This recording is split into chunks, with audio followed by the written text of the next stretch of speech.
The Olympics are up and running, but meanwhile, concern continues to grow at the prospect of women being marginalised from their own sports.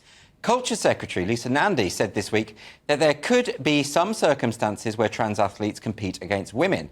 Nandy suggested that individual sporting bodies could decide their approach, and both the Football Association and the England and Wales Cricket Board, for example, currently allow trans-identifying athletes to compete in women's matches in certain situations, such as if they have low testosterone levels. So here to discuss this, I'm joined by the journalist and author Joan Smith.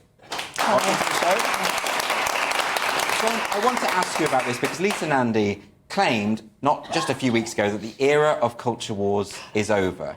And it doesn't look like it, does it? No, she's the Minister for Culture Wars, I'm afraid. Yes. And what she's doing is a continuation of what Labour were doing during the election campaign. So I think people like Starmer and Lisa Nandy were actually shaken by how often they got the question, what is a woman? Which obviously they all struggle with. And so what they started doing was sort of saying, well, of course we know what a woman is and, you know, it'll all be fine.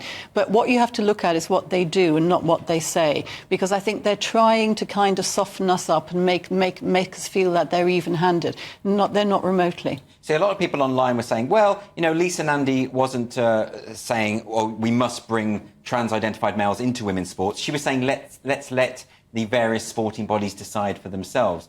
But do you think that's good enough? No, because that's a kind of faux neutral position. So what she's saying is that, you know, biological sex does matter in sport, and of course it does, because the testosterone thing is a bit of a red herring, because it's about men going through male puberty and having bigger skeletons and a bigger musculature. So that isn't changed by testosterone. So she's kind of admitting that it does actually matter, particularly in sport where somebody might get injured. But then she's saying, well, let's leave it up to these sporting bodies who know more than I do. Well, it's her job to know that. She's the Culture, Media and Sports Secretary. It's her job to look at the research. And if she's saying that, what she's saying is, I'll leave it up to individual sporting bodies. And we know that some of those sporting bodies are completely enthralled to gender ideology. And they think that what trans-identified males want is more important than the rights of women and girls. So at this point, given all that we know and all the research that has been undertaken, there can't really be any debate anymore about the idea that if you go through male puberty, you do have an innate advantage. I mean, are there still people claiming that that isn't the case? Oh, yes, but that's because the whole transgender ideology is based on kind of fantasies and dishonesties. And, you know, it's based on the idea that human beings can change sex, and it's based on the idea that they're the most marginalised people in the country, and that, so therefore, what they want, what trans-identified males want, is more important than women, and particularly more important than women's safety. So you're in a delusional world. That's the problem. Now, am I right that Lisa Nandy did at one point suggest that rapists should be able to be accommodated in women's prisons if they choose to identify in that way? Yes, she did, and that was during the deputy leadership contest in 2020, and she was directly asked that, and said that if a rapist identifies as even a paedophile rapist, if he identifies as a woman, should be in a women's prison. She also signed a pledge saying that women like me who are transphobic should be thrown out of the Labour Party. Bigoted transphobic members should be thrown out of the party. She's never resiled from that, which is one of the reasons that I resigned from the Labour Party last month. And what do you make of that accusation of transphobia? I think it's completely invented and made up. You know, trans people in this country, there's not many of them. They have exactly the same legal rights as everybody else in the country. They have slightly more rights than women because, of course, misogyny isn't a hate crime. Not that I think it should be, but it isn't at the moment, whereas gender reassignment is a protected characteristic. So it's complete nonsense. There are countries like Brazil where there is a high level of violence against transgender women. That is because of the involvement of prostitution. In this country, there's no evidence whatsoever that trans people are at greater risk than me or you. In fact, they're probably at less risk than most women. And it's interesting, isn't it, that those statistics from Brazil end up being conflated with various global statistics in order to perpetuate the idea that trans people face unique threats and a higher preponderance of violence. just simply isn't the case, is it? It isn't. And when you try and ask Labour politicians who repeat this line all the time, Harriet Harman, they all do it. So how are they oppressed? What rights don't they have?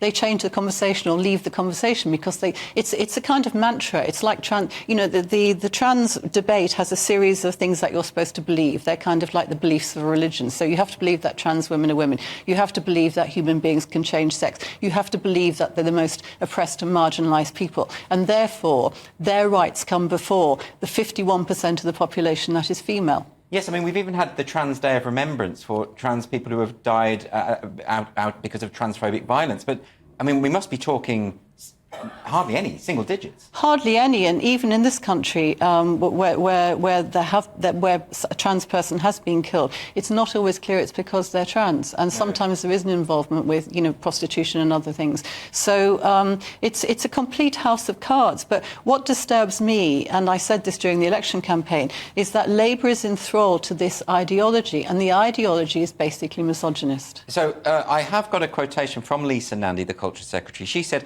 "I've been a big supporter of the trans community. I think they're the most marginalised, discriminated against group of people in our country at the moment. But there is a consideration when it comes to sport about biology. It does matter, and about fairness." And there she is repeating the very mantra that you've pointed out that isn't actually based on truth. Yes. It's just a myth. Yes, it is. But she is acknowledging the significance of biology within sports, isn't she? But then something follows from that. If you think that biology matters in sport, and it's a very important issue of fairness, and one could add that it's an issue of safety as well, particularly in sports where there's contact, then you would logically want to make sure that women are safe and that everything is fair. What she's saying is, I acknowledge this, but I'm not going to do anything about it. Yeah, and it's very interesting. A lot of people watching this will be thinking, well, why is it that there are a lot of prominent women? I mean, you've been writing on feminism for many, many years, but there's a lot of prominent women who seem to be supportive of the idea that gender should supersede biological sex when it comes to public policy. You would have thought that women of all people would be the ones saying no. Well, a hell of a lot of women have been saying no. It's what's incredibly disappointing, somebody who was for years a Labour voter and a Labour member, is that so many people in the party. That's why I keep saying they're captured by this ideology. They don't have a capacity to think it through. They won't think it through.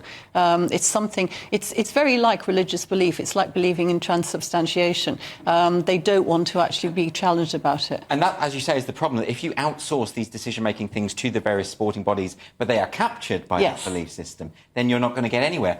But the truth is, isn't it, and you speak as someone who's come from the left, who's always voted Labour, isn't it particularly disappointing to see the Labour Party so enthralled to this ideology? And is there any way to override that from within? I know that we've heard from Wes Streeting, he's making some of the right sort of statements, isn't he? Do you think it's going to go away? Wes Streeting is an exception. I think it was really interesting to watch the leading members of the front bench squirming during the election in phone-ins because a woman would get through and say, well, what is a woman? And, if Labour was serious about this, what they would do is update the 2010 Equality Act, and they would make it clear that references to sex in that act refer to biological sex, because it's been distorted by the demands of organisations like Stonewall, who've said, no, that includes gender identity. Gender identity doesn't exist. It's an airy-fairy notion. I mean, how can anybody know what somebody's gender identity is? So if Labour was serious about protecting women, that's what they would do. I think what they're doing is something that seems to me quite hypocritical, which is to say, oh, we've listened, and, we are concerned about biological sex. But actually, if you look at their policies, they're in the same position they were before.